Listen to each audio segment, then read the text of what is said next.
Hello नमस्ते साथीहरू। आज म चाहिँ यो सपिङमा गएको सामानहरू मैले के लियो भनेर तपाईहरुलाई देखाउन चाहे।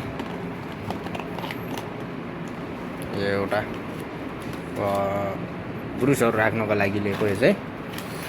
अर्को छ दाह्रीहरू खुइलिनको लागि हैन। अनि अरु के छ भने मोस्ट इम्पोर्टेन्ट भनेको चाहिँ यो छ। यसमा अब ब्याङ्कमा पैसा जम्मा गर्न सकिएन, अब चाहिँ यसमा टक्क मस्तसँगले पैसा जम्मा गर्ने विचार है त साथीहरु। यो एउटा त एनर्जी ड्रिङ्क भइहाल्यो। अनि अर्को एउटा चाहिँ यो ह्यान्ड वास चाहिँ लिएको, हातहरू धुनको लागि चाहिँ मलाई चाहिँ दामी लाग्यो। बाँकी के छ कपाल पनि लर्काउन पर्यो कि कसो। यो चाहिँ सरफ।